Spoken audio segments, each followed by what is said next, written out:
Long ago, hidden within the dense and whispering forest of southern Nigeria, there lived a man named Efosa, a man of muscles, strength, and unmatched courage, but above all, a man of pride. He lived in Aforumo, a village so deep in the wild that no road could reach it. Only the brave could find it. Only the strong could survive it. And in Aforumo, Efosa was the strongest. He was a hunter. Not just any hunter, he was the hunter. He had walked into the deepest part of the jungle, where the trees were older than memory, and the air smelled of forgotten spirits. He had returned with leopards, crocodiles, and even a full-grown python once tied around his neck like a necklace. He had scars across his chest like battle medals. His hut was lined with the teeth of beasts, his spear sharp as his tongue. People called him the lion without fear. Children whispered his name like magic. Young men envied his courage.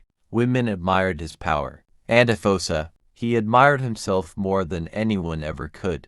In the village square, he often boasted, "No beast walks this land that my spear cannot tame. Not even the spirits in the woods can look me in the eye." The elders stayed quiet. Even the chief said nothing, because Efosa had one weakness. He hated corrections. One day, something changed. An old woman returned to Aforumo after many years. Her name was Ika, the village oracle. Bent with age, her eyes were cloudy, but she saw things no one else could see. She wore a robe of faded red and walked with a staff carved with symbols that danced in the light. As she arrived, the villagers gathered. She didn't speak at first. She simply closed her eyes, touched the ground, and whispered something to the soil. Then, she stood and said loudly, "The forest stirs with anger. Something ancient has awoken. A lion, not of flesh, but a spirit, black as night, eyes like fire. It walks not to eat, but to punish." The villagers murmured.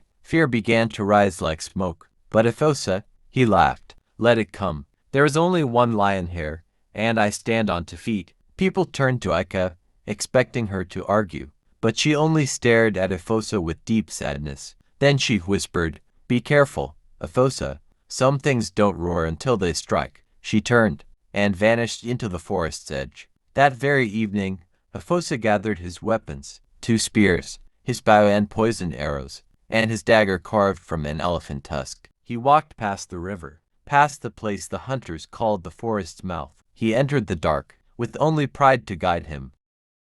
No wind, even his footsteps felt like whispers. Then, he saw it, a creature, massive, dark as the night sky. A lion, but not like any lion he'd known. Its eyes, glowing red, its mane, flickering like smoke. It stood still, unmoving, waiting. Efosa raised his spear. His heart beat like a drum. He charged, but before his spear left his hand, the lion vanished.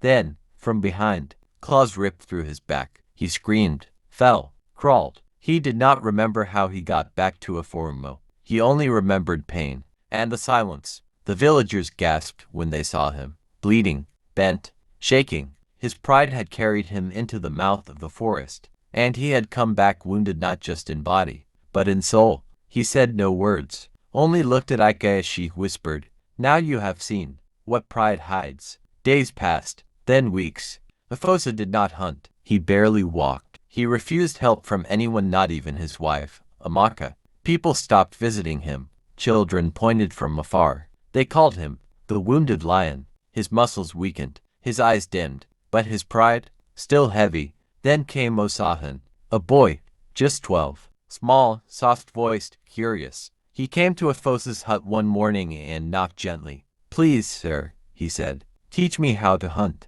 I want to be brave, like you were." Efosa turned his face away, but Osahan didn't leave. He came again the next day, and the next, until finally, Efosa spoke, "Come tomorrow, early." And so, they began. Every morning, they walked, not into the deep jungle but just to the edges. Efosa, for the first time in his life, taught with patience. He taught Osahan how to walk without sound, how to read the footprints of animals, how to feel the air change when something watches. He taught with silence, with wisdom, with humility. The villagers noticed. The wounded lion was becoming a mentor. Children followed him. Young men greeted him with respect. Even Amaka smiled again, but Efosa was still tested. One afternoon, deep near the river edge, a wild boar charged at Osahan. The boy froze.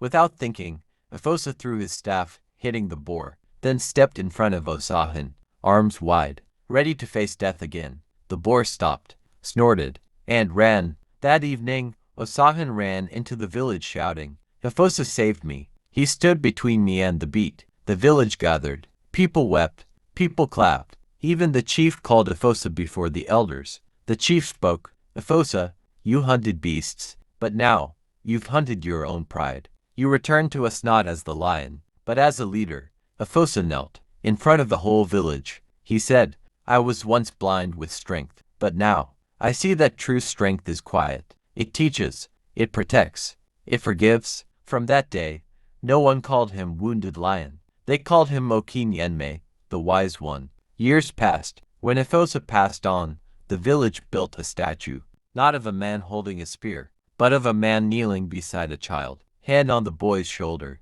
eyes calm mankind. And every child born in Aforumo hears his story, not just of a hunter, but of a man who battled pride, and won. Life lesson: pride builds walls, wisdom builds people. True legacy is not in your victories, but in who you lift when you rise.